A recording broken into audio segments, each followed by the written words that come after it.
Hello and welcome to In Focus. I'm JoDee Kennedy. Many state lawmakers take up causes and create legislation based on interests of their constituents or even passion projects that are close to their heart. And the benefit is oftentimes those pieces of legislation make a huge impact on the entire state. Today, we're taking a look at some of those issues brought to light in New York's 63rd Senate District. The district covers Buffalo, Cheektowaga, and Lackawanna, and is represented by Senator April Baskin. Senator Baskin joins us now. Senator, thank you so much, and we're so glad to have you back here on the show.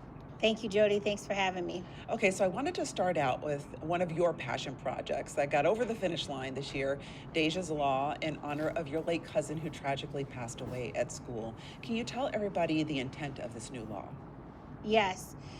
Deja's Law does honor Deja Sanders and her life. About 16, 17 years ago, Deja was playing basketball in her after-school program and went into cardiac arrest right on her school gym floor in front of all of her teachers and classmates.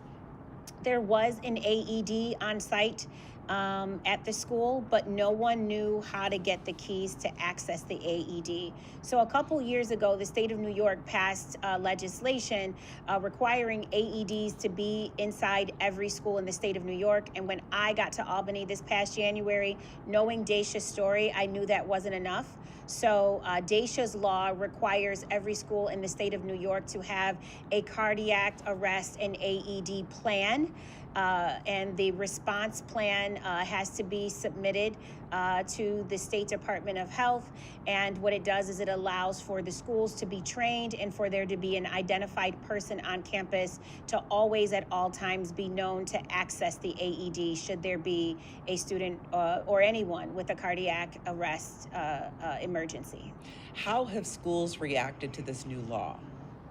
In a very positive way. I think the first article that I read about implementation was from a school out in Long Island, and they were just talking about the training and getting everybody in school knowledgeable about where the AED was located and how to access it.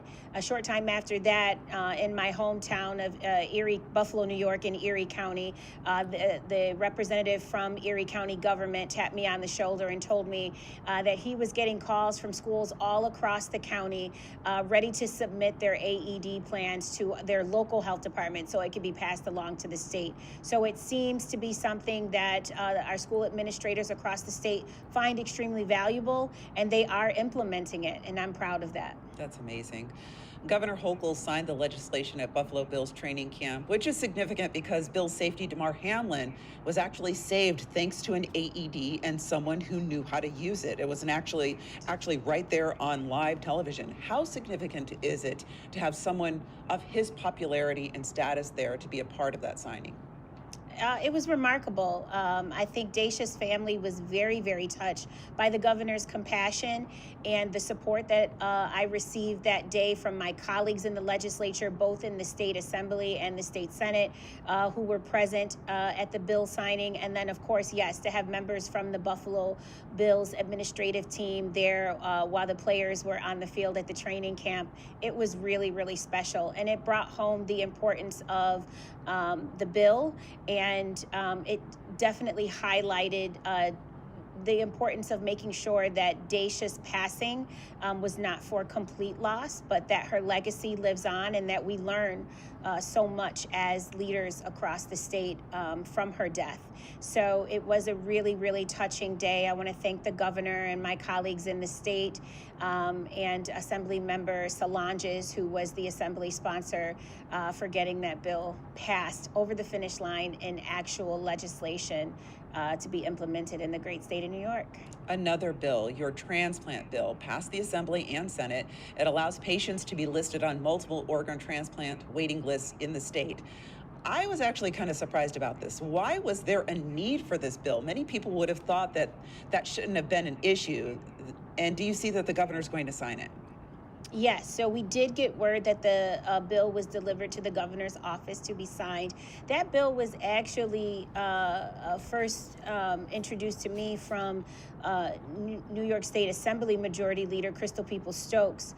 She has a very personal story with organ donorship in her family, and so it was a passion project of hers to make sure it got done. She offered me the opportunity to be the Senate sponsor, and I jumped on that opportunity. There is currently an archaic bill in the state that prohibits residents who are on organ donor list from being listed on multiple lists at one time. And what we found is that there is an equitable disparity when it comes to this practice, because if you have private insurance, you can circumvent that law by just simply going to another state and being listed on an organ donor list in another state. So if you are somebody who utilizes New York State healthcare aid, like Medicaid or Medicare, you don't really have that luxury. So we know that there is an economic attachment and a racial attachment statistically to the residents who utilize Medicaid and Medicare, and they were at a loss because of this archaic bill.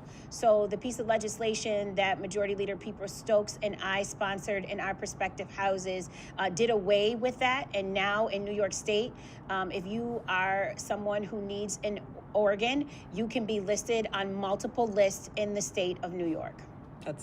I would have thought that that would have been something that we could have all been a part of, but I thank you and Peoples-Stokes, Leader Peoples-Stokes, for identifying that it was an archaic law that, kind of prevented people from having access. Senator Baskin, you're going to stick with us the whole half hour, right? Yes, I am. Okay, let's take a short break. We'll come right back. Stay with me. Our conversation continues with Senator Baskin after the break. Next, we're going to learn how she's trying to help food insecure people gain access to food. And later, she discusses her efforts to help small businesses benefit from a portion of state contracts. In Focus, we'll be right back.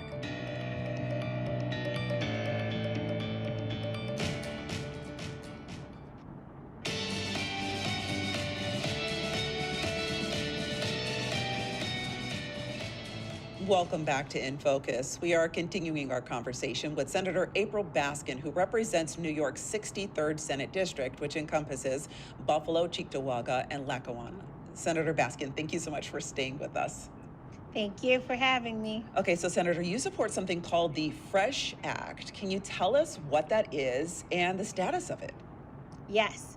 So the FRESH Act is a bill that pushes New York State to set aside grant funding for independent supermarkets that are housed in urban and rural communities. And the grant money will help the supermarket expand their footprint. Grant money associated with this bill could be utilized in expanding the supermarket or even opening up a new site in an adjacent location. And this, of course, is going to help the food disparity issues, food deserts, food apartheids that we have in rural and urban communities across the state of New York. What's the status of it right now? Like, where is it along the line of being able to be enacted? So the bill has been introduced in the state Senate, and it also has an assembly sponsor. So we worked very hard to make sure that we actually have what we call bill numbers and that the bills are alive and on the docket last session. Now that we have an official sponsor, myself in the Senate, and the longtime assembly sponsor of the bill, we will be working hard to get it over the finish line, passed in both houses in this upcoming session, and hopeful that the governor will sign the bill. You sort of touched on it already, but I want to go a little deeper into it. I wonder, why did you feel the FRESH Act was so important, especially when it comes to basically access? I'm gaining that's what this is all about.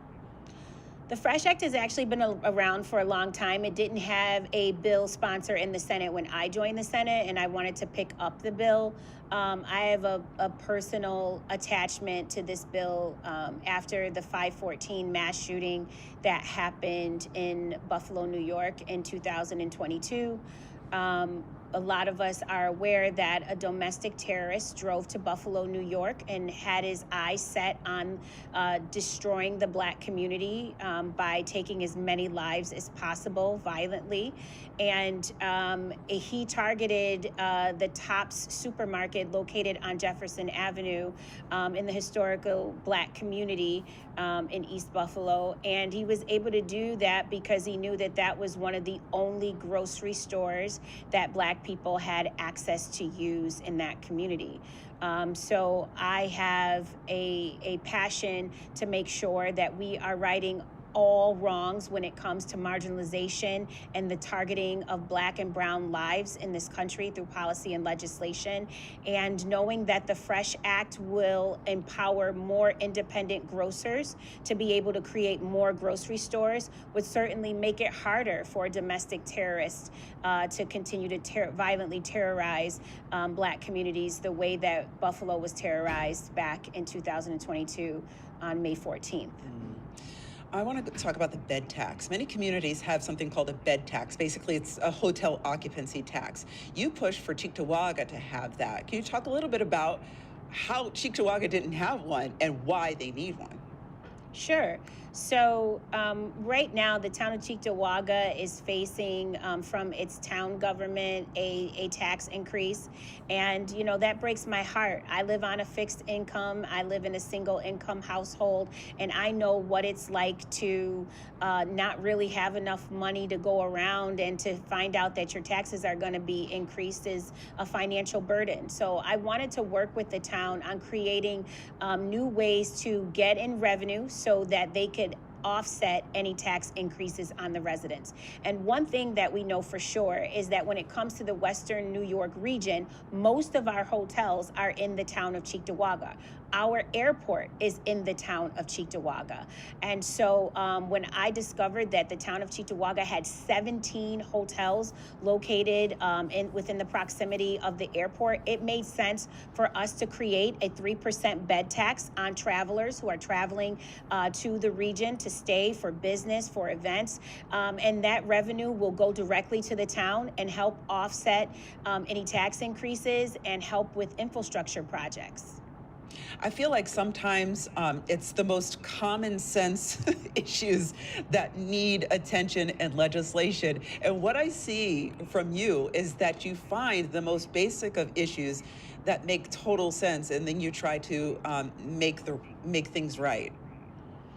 That's true. And that's because I'm a basic resident. I'm just like the people that I represent. You know, I don't want my taxes to be increased. I don't want to be targeted or have to travel far because of the grocery store that is within the most proximity to my home. You know, I want my kids to have healthy neighborhoods. If somebody is sick in my community, I want them to be able to get an organ so that they can have a full, healthy life. Yeah, the things that are on my legislative agenda are things that are important to everyday people, and that's because April Baskin is an everyday person that just wants a healthy community. I love hearing that. Thank you so much. All right, we need to take a short break, but I want to keep you here for one more block. I want to talk a little bit more. Senator Baskin, thank you so much. Stand by. She's going to help me round out the show with a conversation about how small business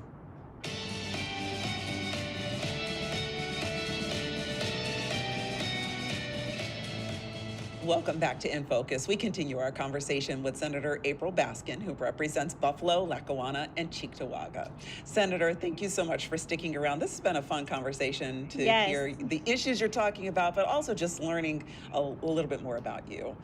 Thank you. You support something called the post-construction compliance. What is that all about?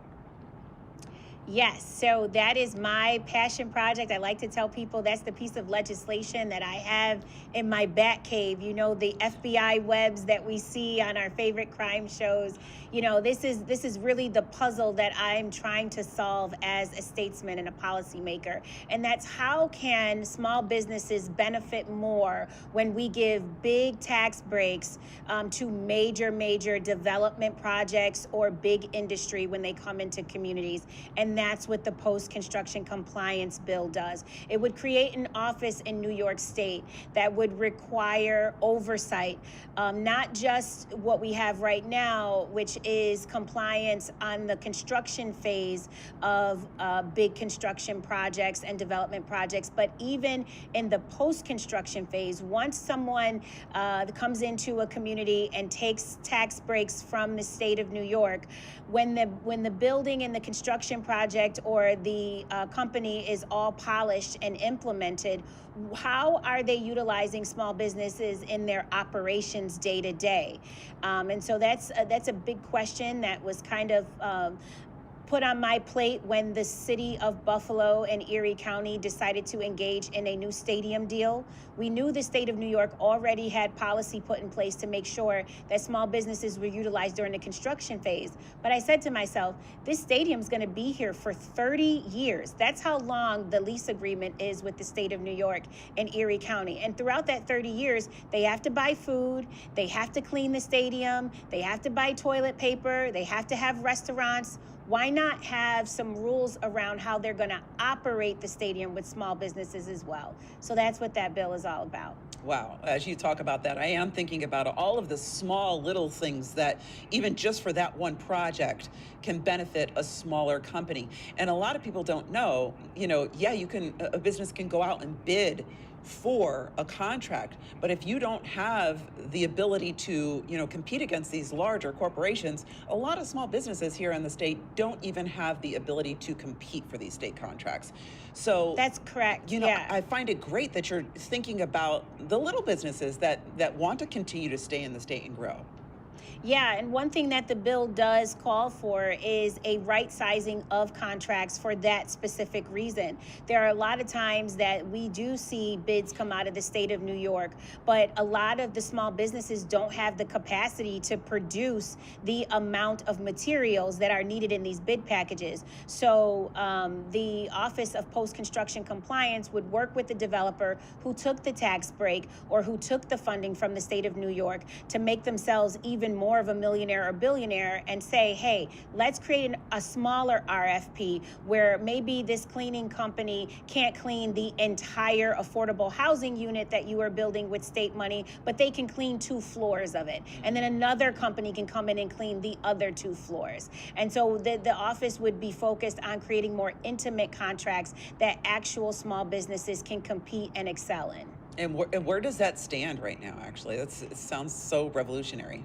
Yes, so that bill has been introduced in the Senate, and we have a couple of my colleagues who have signed on as co-sponsors of the bill, and it's also been introduced under Assembly Rozek in the Assembly. And again, just like the FRESH Act, we are going to work hard this session to get more co-sponsors, to get it passed in both houses, and earn the support of the governor. I just want to kind of revisit something that you and I talked about the last time you were on the show. The last time I had you here, you talked about the importance of lead remediation. Have you gotten any feedback on how the legislation, helps communities? What's the status of that? Because I want to make sure that we follow through and tell people, how things are going. Yeah, so that bill was passed successfully in the Senate last session, and it needs to make it over the finish line in the state assembly. And Assembly Member McMahon, who is also from Western New York, she represents majority the town of Amherst. She is working very, very hard with her colleagues in the assembly to make sure that that gets passed this session too. And if we are successful, we are going to have lots of advocates across the entire state who would be really, really lobbying the governor to get her signature on that bill. Because what it would do is it would open up an opportunity for kids who contract lead poisoning at a very, very young age. We're talking infancy, because of the housing that they are housed in, to have automatic services with early intervention. This helps them get the educational needs met and helps them get caught up with any delays that they may experience in growth because they've been exposed to lead well before they enter kindergarten, so that when they enter into the school system, they are not delayed because of the contraction of lead poisoning at birth. And, Senator, as you're talking, I just think that you have had so much success in, getting bills across the finish line through the different houses. Could you just talk about your efforts and how you've been able to make inroads and the ability to, really hold on to important topics and get them across the line? Because that's a special skill that I don't know everybody has. Thank you. I appreciate that. It's very, very important for me to not pursue any piece of legislation without having a strong echo chamber of residents and advocates and experts in that space backing me up. I mean, I could sit at home and think of a million things that I would want to see the state of New York do. But if you do not have a choir or a chamber of residents who are saying, yes, this is what we need and we want it done now, you're going to have a difficult time getting over the finish line. So I make it a priority to make sure I have good relationships with community agencies, with parents, with seniors, with veterans, and all of the beautiful, different, diverse backgrounds that actually make Buffalo and the 63rd District our community. And, I work with the mayor of Buffalo, the mayor of Lackawanna, the supervisor from Cheektowaga was the lead advocate on the bed tax legislation out there. I believe that's the key to success, having friends, having strong relationships, and having an echo chamber of people who want to see it done. Because, when you meet a barrier, you say, listen, I got a whole crew of people behind me. Right. You don't want me to unleash them. So let's get this finished. Right. And so, it's all about relationship building. Well, Senator Baskin, I really appreciate you joining us once again. Thank you so much for spending the half hour with us and talking about the issues that are so important to all New Yorkers. Thank you so much. Thank you. Thank you for having me. And we'd like to thank you for joining us this week and each week as we bring another issue impacting upstate New York in focus.